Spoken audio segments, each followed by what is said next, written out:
Hey there, greetings everybody. I want to welcome you here to Prog Monster. My name is Murph. I am the host of this show, a show dedicated to progressive rock and other forms of rock music.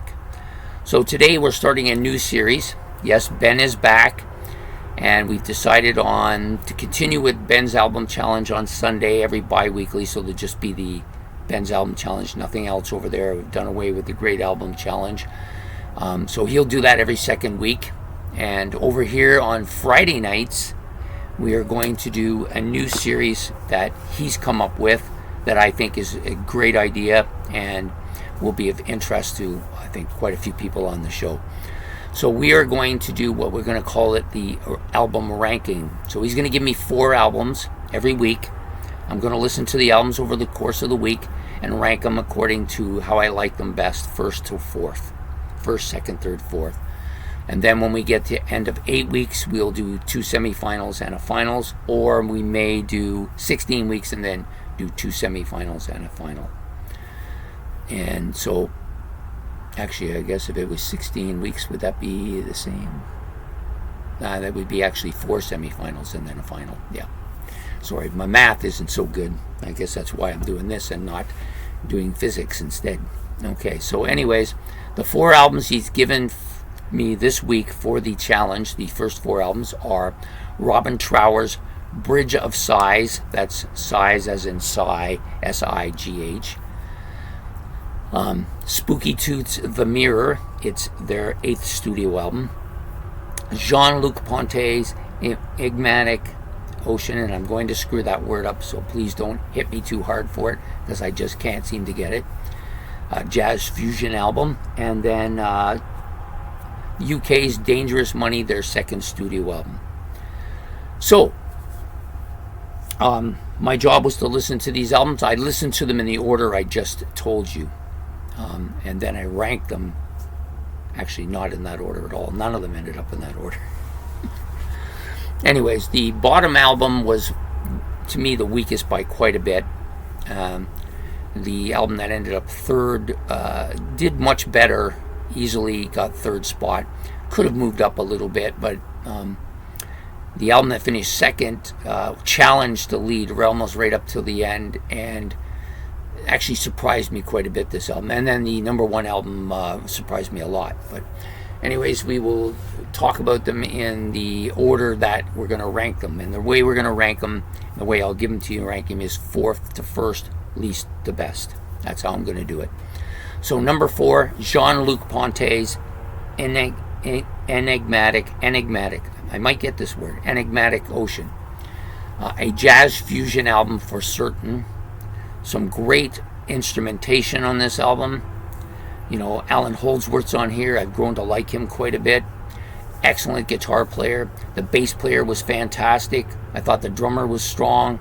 And the keyboardist was almost as good as Holdsworth, I think, as well. So this is a very, very well instrumented album. Lots of really interesting sounds. But it is jazz, and I'm not as big a fan of jazz or jazz fusion because it's instrumental, and I'm not a huge instrumental fan, as many of you know. So you've got jazz, which I'm not big on, instrumental, which I'm not big on. This also, I find with jazz, is it tends to be very jammy.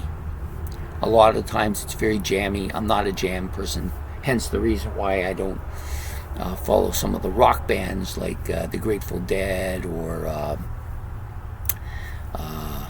the Brothers. I can't think of their name right now. Anyways, I don't follow them because they're kind of jammy. It doesn't really interest me too much.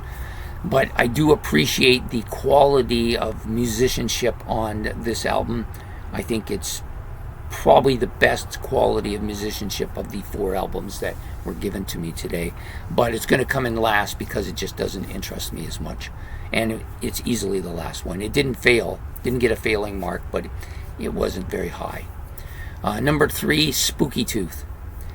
The Mirror, their 8th studio album. This album surprised me. I've not had any experience with Spooky Tooth before. Surprised me. It's kind of bluesy, hard rock bluesy, hard rock bluesy album.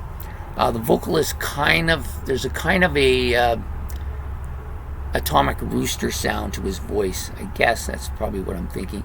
And they did kind of remind me of some of the earlier Gentle Giant Rocky stuff.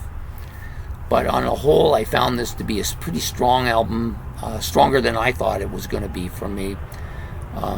And they finished easily ahead of the 4th place album. Challenged a little bit for number 2, but not seriously. So number 2, of course, is going to be Robin Trower, Bridge of Sighs, his 2nd studio album.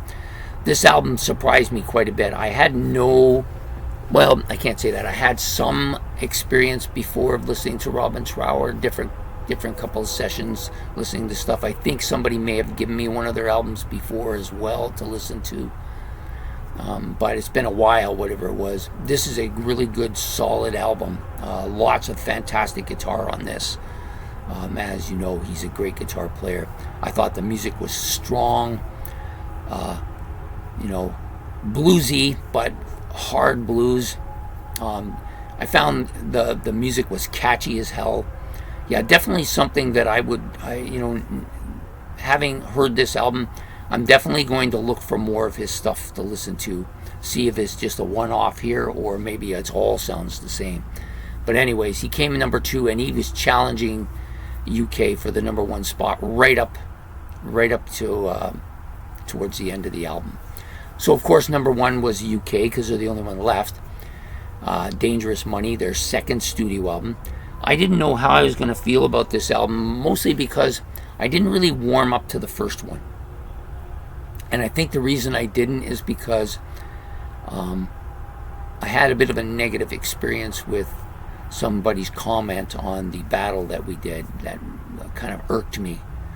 And so it was a little bit of a negative backlash for UK. And I think going back to that number 1 album now, because I think that album was actually more kind of progressive than this one. This one was heavier, a lot heavier. But it tends to be that the progressive albums tend to take longer for me. So anyways, this one was really good. I found the instrumentation here. Again, Alan Holdsworth's on this one as well. So he beats himself out. Excellent guitar playing. Fantastic. The bass is very strong on this album as well.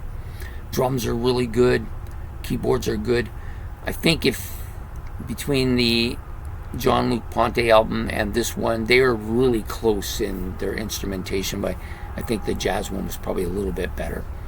But anyways, this was a strong album, music catchy wise. Enjoyed this album quite a bit, so much so that I probably will listen to it again today. That's how much I liked it. So I think that it will go on as number 1. It will go on to the next round, whenever that happens to be, either 8 weeks from now or 16 weeks from now. We'll either have 2 semifinals or 4. I'm not sure how that's going to work. But anyways, I hope that you will, and I hope you've enjoyed this video and this new series that we're going to do every Friday night. Please hit the like and subscribe.